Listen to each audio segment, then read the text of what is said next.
श्रद्धा पूर्वा सर्वधर्मा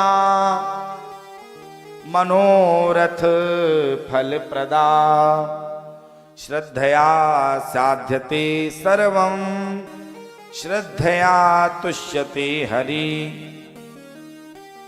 नारद पुराण में कहा है, भगवान श्री कृष्ण कहते हैं श्रद्धा पूर्वक आचरण में लाए गए सभी धर्म मनोवांछित फल देने वाले होते हैं। श्रद्धा से सब कुछ सिद्ध हो जाता है और श्रद्धा से भगवान श्री हरि प्रसन्न हो जाते हैं।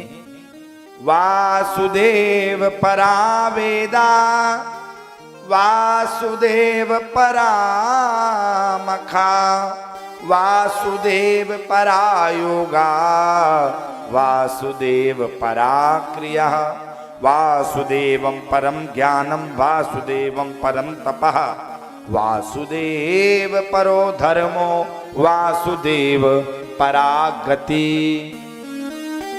सब वेद प्रधान रूप से भगवान वासुदेव की प्राप्ति का गुणगान गाते हैं। योग शास्त्रों का अध्ययन वासुदेव के लिए ही करते हैं। आसन प्राणायाम आदि की क्रियाएं भी भगवान को प्राप्त करने के लिए ही बताई गई हैं। धर्म शास्त्र भी भगवान के आनंद स्वरूप ही हैं। ज्ञान तप आदि जो क्रियाएं हैं वे भी भगवत स्वरूप ही हैं। जिस तरह अग्नि स्वरूप को दिखाने वाली लकड़ी को अपने आकार के अनुसार अग्नि भी दिखाई देती है, उसी प्रकार परमेश्वर प्राणियों में प्रविष्ट होकर योनियों के अनुसार नाना प्रकार के दिखाई देते हैं। भगवान श्री कृष्ण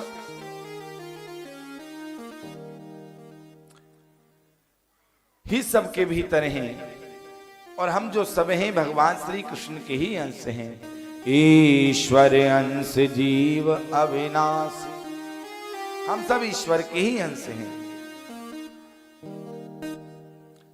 तो जितना हो सके इसलिए हमें भगवान का नाम लेना चाहिए, क्योंकि हम दुखी तो हर समय रहते ही हैं। प्रेम से बोले, कोई तन दुखी कोई मन दुखी, कोई बैठने में ही दुखी है महाराज 5 घंटे कैसे बैठे।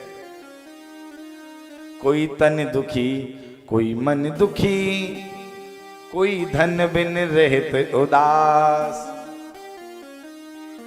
और थोड़े थोड़े सब दुखी एक सुखी राम के दास। प्रेम से बोले, क्योंकि कबीरा सब जग निर्धना, सभी निर्धन है, धनवंता नहीं कोई, कोई धनवान नहीं है, वही धनवान है। धनवंता सोई जानिए जाके राम नाम धन हो।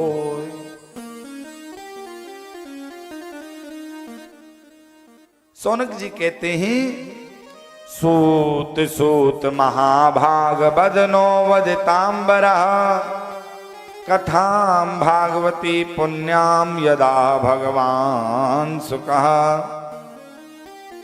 हे महाभाग श्री सूत जी, आप भगवान श्री कृष्ण की वह श्रीमद् भागवत पुराण की कथा हमें सुनाइए जो श्री सुखदेव जी महाराज ने राजा परीक्षित को सुनाई थी।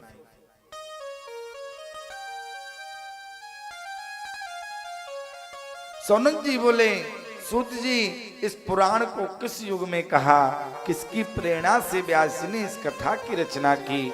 महाभारत आदि ग्रंथ बनाने के पश्चात इस भागवत की कथा रचना करने का क्या महत्व था, वह सब आप हमें बताइए। श्री सूत जी कहने लगे, माता के गर्भ में 12 वर्ष रहने के बाद जो सदैव एकांत सेवी थे, ब्रह्म ज्ञानी, परमात्मा में ही चित्त लगाने वाले एकांत सेवी, या निशा सर्वभूतानां तस्याम जागृति संयमी, या निशा, निशा माने रात्रि, जो रात्रि भर भगवान का चिंतन करते हैं। या निशा सर्वभूतानां, हर समय श्वास श्वास पर कृष्ण भज, वृथा श्वास मत खो। आधी सांसें हम तो लड़ने में खो देते हैं? सोचने में ही खो देते हैं कैसे इसको नीचा दिखाया जाए, इसने मुझसे ऐसे कैसे कह दिया। प्रेम से बोले हैं? तो श्वास श्वास पर कृष्ण भज, वृथा श्वास मत खोए। क्यों? क्योंकि ना जाने या श्वास को फिर आमन होए ना होते चलते कब रुक जाए, कब थम जाए। कहते हैं ना कि भैया पता ही नहीं लगा क्या हुआ,